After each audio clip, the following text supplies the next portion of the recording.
የቀርንጫንሼ ግሩፕ ዋና ስራ አስፈጻሚ የሆኑት አቶ እስራኤል ደገፋ ከ15 ቢሊዮን ብር በላይ የባንክ ዕዳ እንዳለባቸው ታውቋል። የኢትዮጵያን የቡና የውጭ ገበያ ሙሉ በሙሉ በሚባል ደረጃ እየተቆጣጠሩ የመጡት የቀርንጫንሼ ግሩፕ ዋና ስራ አስፈጻሚ አቶ እስራኤል ደገፋ ሰሞኑን ከንግድ ባንክ ወደ እርሳቸው ድርጅት የባንክ አካውንት በህገወጥ መንገድ ከተላለፈው ከ7 ቢሊዮን ብር በላይ ገንዘብ ጋር በተያያዘ ስማቸው እየተነሳ ይገኛል። ኤምኤስ በሳምንቱ መግቢያ ላይ ባሰራጨው ሰበር ዜናው አቶ እስራኤል ደገፋ የሚመሩት ቀርንጫንሼ ግሩፕ ድርጅት በህገወጡ የገንዘብ ምዝበራ እንደተሳተፈ መረጃዎችን ዋቢ በማድረግ የዘገበ ሲሆን ዋና ስራ አስፈጻሚውና ከእርሳቸው ጋር አብረው የሚሰሩ የመንግስት ባለስልጣናት እስካሁን በፖሊስ ቁጥጥር ስር ውለው ጥያቄ አልቀረበባቸውም።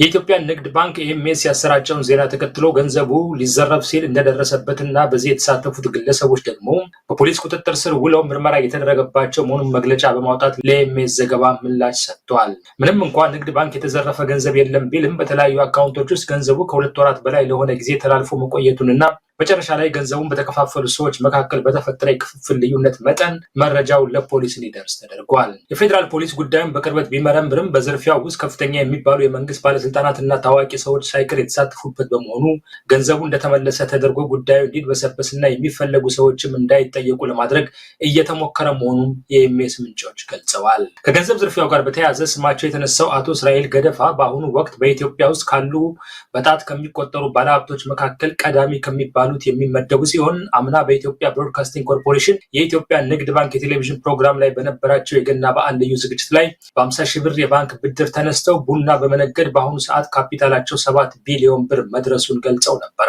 ከዚህ ገንዘብ ውስጥ 1 ቢሊዮን ብሩ የንግድ ባንክ ብድር መሆኑንም አቶ እስራኤል በህዝብ ፊት ተናግረዋል። የኤምኤስ ምንጮች እንደገለጹት ከሆነ ግን ግለሰቡ በአሁኑ ሰዓት ከንግድ ባንክ የተበደሩት ብድር ብቻውን 15 ቢሊዮን ብር መድረሱንና ብድሩን ለመክፈል ችግር ላይ መውደቃቸውን ገልጸዋል። በሌሎች ባንኮችም ከፍተኛ የሚባል ገንዘብ ተበድረዋል።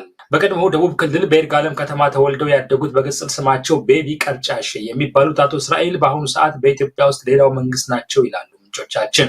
በአገሪቱ ውስጥ ብቸኛ የቡና ሰብሳቢ ሆኖ መውጣታቸውን የሚገልጹት ምንጮች አቶ እስራኤል ቡና ወደ ውጭ በሚልኩበት ወቅት የቡና እጥረት ሲያጋጥማቸው ከተለያዩ ታዋቂ ነጋዴዎች ቡና እንደሚበደሩና የእነዚህን ነጋዴዎች በብዙ ሚሊዮኖች የሚቆጠር ገንዘብ መክፈል ተስኗቸው ከ4 ያላነሱ ታዋቂ የቡና ነጋዴዎች እንዲከስሩም አድርገዋል። ነጋዴዎቹ እርሳቸውን ለመክሰስ ቢሞክሩም እሳቸውን መክሰስ ማለት ከመንግስት ጋር መጣላት ነው እና አርፋችሁ ቁጭ በሉ በመባላቸው ፍትህ አጥተው እያለቀሱ እንደሚገኙ ምንጮች አክለው ተናግረዋል። ወደ ቢሮአቸው እየሄደ የማያለቅስ ነጋዴ የለም የሚሉት ምንጮች እርሳቸው ቡናውን ፈልገው አልሸጥም ማለት ደግሞ ፍጹም አይቻልም ይላሉ። አቶ እስራኤል ብቻቸውን የቡና ነጋዴ ሆነው እንዲወጡ በቡናና ሻይ መስሪያ ቤት አዳዲስ ህጎች እየወጡላቸው ሲሆን ሌሎች ነጋዴዎች የባንክ ብድር እንኳን እንዳያገኙ ይከለከላሉ ሲሉም ይገልጻሉ። አሁን ላይ ባለፈው ዝርፊያ ሆነ ከነ አቶ እስራኤል ጋር የቡናና ሻይ መስሪያ ቤት የኦሮሚያ ክልል ፕሬዝዳንት አቶ ሽመልስ አብዲሳና ሌሎችም የመንግስት ባለስልጣናት ከጀርባ ወይም እጃቸው እንዳለበትም ምንጮቻችን ይገልጻሉ። ብስራተ ገብርኤል አፍሪካ ኢንሹራንስ ላይ ጽሕፈት ቤታቸውን ያደረጉት አቶ እስራኤል ወደ ስራ ሲገቡና ሲወጡ በልዩ የኦሮሚያ ልዩ ኃይል አባላት ታጅበው እንደሆነና አጀባቸውም ከአንድ ከፍተኛ የመንግስት ባለስልጣን የማይተናነስ እንደሆነ ይገልጻሉ። አቶ እስራኤል በርካታ ቦታዎችና ህንፃዎች አዲስ አበባ ውስጥ ያላቸው ሲሆን በልዩ ሁኔታ በፖሊሶች እንደሚጠበቁ ተነግሯል።